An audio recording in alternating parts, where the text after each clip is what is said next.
আসসালামু আলাইকুম। সবাই কেমন আছেন? আলহামদুলিল্লাহ। লিপিস লাভলি কিচেন থেকে আরও একটি ব্লগ নিয়ে আপনাদের সামনে হাজির হয়ে গিয়েছি।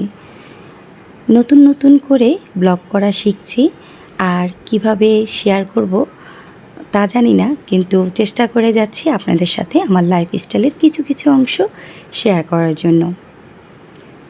সামনে কুরবানি চলে আসছে, তাই কুরবানির জন্য কিছু বাজার করেছিলাম, আর কিছু কিছু জিনিস রান্নার কাজে কিভাবে শর্টকাট করব সেগুলো আপনাদের সঙ্গে আজকে শেয়ার করে নেব। আপনারা হয়তো অনেকেই কুরবানির আগে কিছু বাজার সদাই করে নিয়েছেন, যেহেতু কুরবানির আগে অনেক কাজ থাকে আমাদের মতো গৃহিণীদের সংসারে, তাই আগে থেকেই আমরা অনেক কিছু গুছিয়ে নিই। এই তো এবার কুরবানির জন্য আমি কিছু বাটি এবং চামচ সাথে মশলা দিই, এবং যা যা উপকরণ মানে মাসব্যাপী যা যা কিছু লাগে একসঙ্গে বাজার করে নিয়েছি। আসছে 29শে মে, পহেলায় রমজানের চাঁদ দেখা যাবে। ইসলামে আছে যে চাঁদ দেখার পর আমরা মুসলিম যারা কুরবানি দিব তারা কিন্তু নখ, তারপর গোঁফ, চুল এগুলো কাটতে পারবো না, দাড়ি।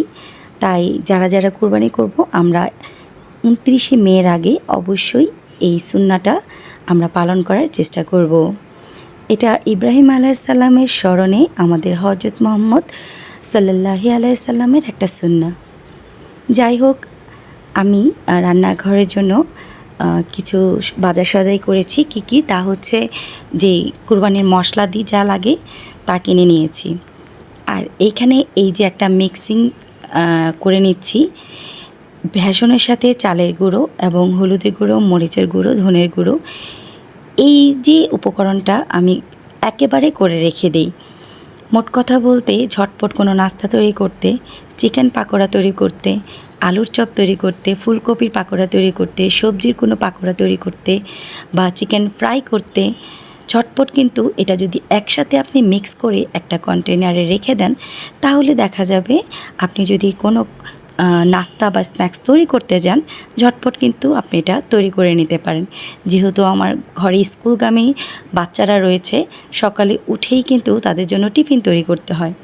তো ফ্রেঞ্চ ফ্রাই বলেন, চিকেন ফ্রাই বলেন, তারপর আলুর পাকোড়া, চিপসের চিকেন পাকোড়া, যেটাই করি এই মিক্সিং দিয়ে কিন্তু আমি সুন্দর ঝটপট করে নিতে পারি।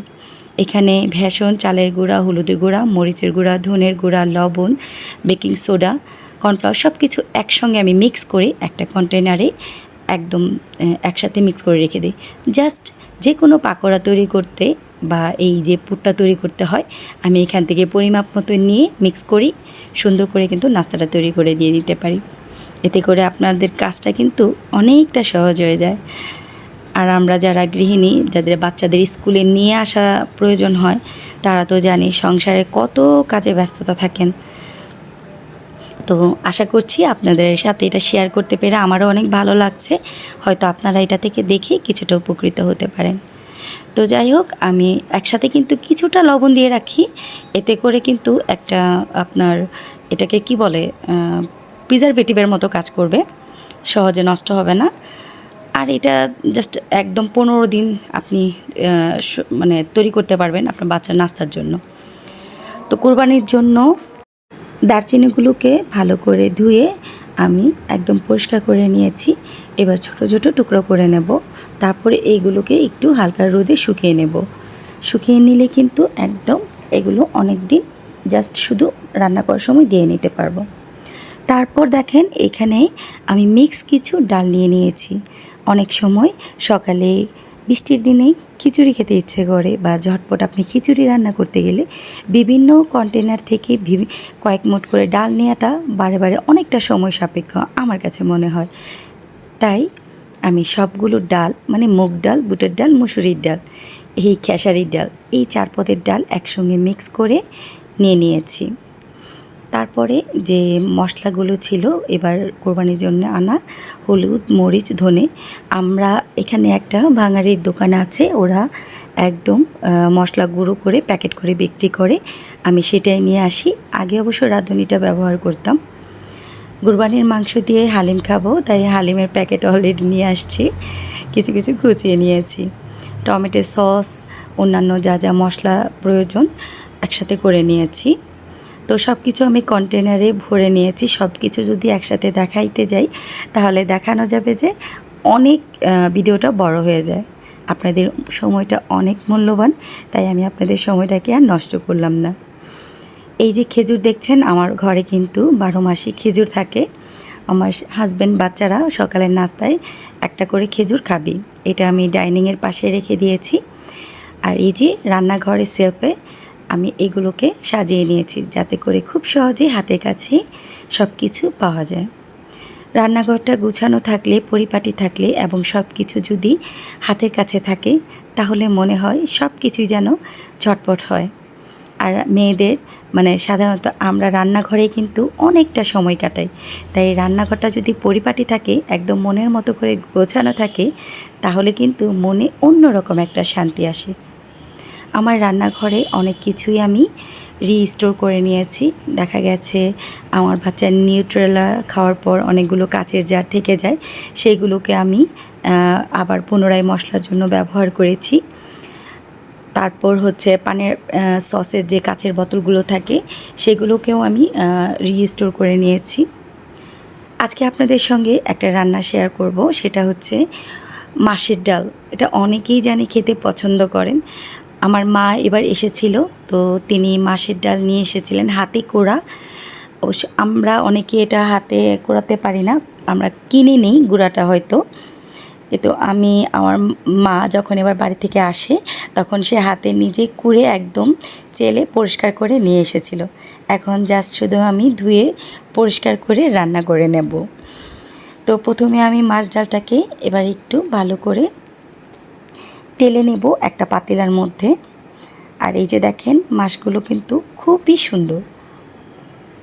তো সবার ঘরেই ভাজা পোড়া করার জন্য এরকম একটা কড়াই থাকে। এটাতে সাধারণত আমি বাদাম, ভাজা পোড়া জাতীয়, যেমন জিরা ভাজার গুঁড়া করতে গেলে জিরা গুঁড়া করি, ভেজে নেই। শুকনো যত উপকরণ আছে এটাতে আমি ভাজা পোড়া করি। এখন এই মাছের ডালটাকে হালকা একটু ভেজে নেব, একদম যাতে পুড়ে না যায় সেই দিকটা অবশ্যই খেয়াল রাখতে হবে। একটু সামনে থেকে নেড়ে চেড়ে, এটার ভেতর থেকে খুব সুন্দর একটা স্মেল যতক্ষণ না ছেড়ে আসছে ততক্ষণ পর্যন্ত এটাকে ভালো করে ভেজে নেবেন। ভাজা হয়ে গেলে আমি এটাকে ব্লেন্ডারের জগে নিয়ে নিচ্ছি এবং এটাকে ঠান্ডা করে নেব, কারণ গরম কোনো কিছু ব্লেন্ডারের জগের মধ্যে রেখে কিন্তু ব্লেন্ড করা ঠিক না। এই যে দেখেন, আমি এটাকে গুঁড়া করে নিয়েছি, কিন্তু গুঁড়াটা কিন্তু একদম মিহি করে নিই, একটু দানা দানা রেখেছি। মাছের ডাল কিন্তু একটু দানাদার খেতেই ভালো লাগে। তো এবার এটাকে আমি ভালো করে পানি দিয়ে ধুয়ে পরিষ্কার করে নেব। কালো যে কুড়াগুলো আছে দেখবেন পানি দিলে উপরে এগুলো ভেসে উঠবে, তখন এটাকে আলতো করে ফেলে দিলেই আপনার ডালটা খুব পরিষ্কার হয়ে যাবে। ডালটাকে ভালো করে ধুয়ে পরিষ্কার করে পানিটা ফেলে কিছু গরম পানির মধ্যে আমি ডালটাকে কিছুক্ষণ সময় ধরে ভিজিয়ে রাখব। বাহিরে অনেক সুন্দর রোদ উঠেছে আজকে, আর গরমও খুব লাগছে। তো যাই হোক, এই যে প্যানে আমি গরম সরষের তেল দিয়েছি। আজকে মাছের ডালটা আমি কাতলা মাছের মাথা দিয়ে রান্না করব। মাথাটাকে ছোট ছোট টুকরো করে কেটে নিয়েছি। মাশাআল্লাহ, মাথাটা অনেক বড়ই ছিল, যার কারণে অনেকগুলো পিস হয়েছে। তো মাছটাকে কিন্তু একদম মচমচা করে লাল লাল করে ভেজে নিতে হবে, তাহলেই কিন্তু আপনি একদম মজার একটা স্বাদ পাবেন। এই পর্যন্ত যারা ধৈর্য ধরে আমার করা ভিডিওটি দেখেছেন তাদেরকে অসংখ্য ধন্যবাদ বলবো। যদি আপনারা লাইক বা কমেন্ট করতে ভুলে যান, প্লিজ একটা লাইক এবং সুন্দর একটা কমেন্টস আপনারা করে দিতে পারেন। যেহেতু আমি নতুন, ভুল ত্রুটি হতেই পারে, এটা ক্ষমা সুন্দর দৃষ্টিতে দেখে নেবেন। আর আমার চ্যানেলটিতে নতুন হয়ে থাকলে প্লিজ সাবস্ক্রাইব করে পাশে থাকা বেল আইকনে ক্লিক করে দিন। তো এখানে আমি একটা ফোড়ন দিয়ে নিচ্ছি, জিরা এবং 5 ফোড়ন, তেজপাতা, শুকনো মরিচ, এগুলো দিয়ে সুন্দর করে একটা ফোড়ন দেব, এতে করে খুব সুন্দর একটা স্মেল আসে। কুচি করে পেঁয়াজ নিয়ে নিয়েছি, আর এই পেঁয়াজটাকে হালকা বাদামি করে ভেজে নিচ্ছি। ভাজাটা হয়ে আসলে এর মধ্যে আমি এখন আদা রসুন পেস্ট দিয়ে নেব। আচ্ছা, মাছের ডালটা খেতে কে কে পছন্দ করেন আপনারা? কমেন্টস করে কিন্তু ভুলে যাবেন না। আর আপুরা, ভাইয়ারা, আন্টিরা যারা আছেন, কে কোথা থেকে আমার করা আজকের এই ভিডিওটি দেখছেন, প্লিজ সুন্দর একটা কমেন্ট করে জানিয়ে দেবেন, যাতে করে আমি আমার পরবর্তী ভিডিওতে আপনাদেরকে ধন্যবাদ জানাতে পারছি। তো হলুদের গুঁড়ো, মরিচের গুঁড়ো, সামান্য ধনের গুঁড়ো দিয়ে সামান্য একটু পানি দিয়ে মশলাটাকে ভালো করে একটু কষিয়ে নেব। অবশ্যই খেয়াল রাখবেন যেন শুকনো মশলাটা পুড়ে না যায়। কষানো হলে ভালো করে এর মধ্যে এবার আমি আগে থেকে ভিজিয়ে রাখা, দেখেন ডালটা কিন্তু অনেকটা ফুলে এসেছে আর অনেকটা পানি শুষে নিয়েছে। এবার ডালটাকে এর মধ্যে দিয়ে দিচ্ছি। এবার পালা হচ্ছে খুব ভালোভাবে ধৈর্য নিয়ে নেড়ে চেড়ে কষিয়ে নিতে হবে। আপনি যত ভালো করে কষিয়ে নেবেন ডালটার ঘনত্বটা তত ভালো আসবে আর খেতেও ভালো লাগবে। এবার আমি এটাকে ঢেকে দিচ্ছি কিছুক্ষণ কষানোর জন্য। ব্লগ ভিডিওতে খুব শখ করে এসেছি আপনাদের সাথে। আমি কিন্তু অনবরত আগে শুধু কুকিং চ্যানেল ভিডিওগুলোই শেয়ার করতাম, রান্নাবান্না। তো ভাবলাম কেন নয়, রান্না যখন শেয়ার করি তো আমার লাইফস্টাইলের কিছু কিছু অংশ আপনাদের সাথে শেয়ার করব না, তা কী করে হয়। আলহামদুলিল্লাহ, আমার রান্নার চ্যানেলে বা আমার রান্নার যে পার্টটুকু ছিল সেখানে আপনারা সবাই অনেকেই আমাকে সাড়া দিয়েছেন। তাদের সবাইকে অনেক অনেক ধন্যবাদ। আমার সাথে থাকবেন আর আমার পাশে থাকবেন, আমার জন্য এবং আমার পরিবারের জন্য দোয়া করবেন। আমিও ইনশাল্লাহ আপনাদের সকলের জন্য দোয়া কামনা করব। তো গরম পানি দিয়ে নিয়েছি, কিছু কাঁচামরিচ অ্যাড করে দিয়েছি সুন্দর একটা ফ্লেভারের জন্য। এবার পানিটা যেন গরম পানি দিয়ে অপেক্ষা করব পানিটা ফুটে আসার জন্য। পানিটা ঢেকে দিয়ে দেব। আর মাছ ডাল কিন্তু অনেকটা ঘন করেই খেতে হয়, তাতেই কিন্তু আসল মজা পাওয়া যায়। এই যে দেখেন আমার ডাল কিন্তু একদম ফুটে এসেছে আর অনেক সুন্দর একটা গন্ধ ছড়িয়ে এসেছে। আপনাদের সাথে শুধু গন্ধটাও শেয়ার করতে পারতাম তাহলে হয়তো আরও অনেক বেশি ভালো লাগতো। যাই হোক, এবার ভেজে রাখা মাছগুলোকে এর সঙ্গে দিয়ে নিয়েছি। আর এই মাছের ডাল জানি অনেকে অনেকভাবে রান্না করেন। আমার পদ্ধতিটা যদি আপনাদের কাছে ভালো লেগে থাকে তাহলে অবশ্যই আমাকে কমেন্টস করে জানাতে ভুলবেন না। এবার মাছ সহ আবার ভালো করে এটাকে আরও কিছুক্ষণ সুন্দর করে রান্না করে নেব।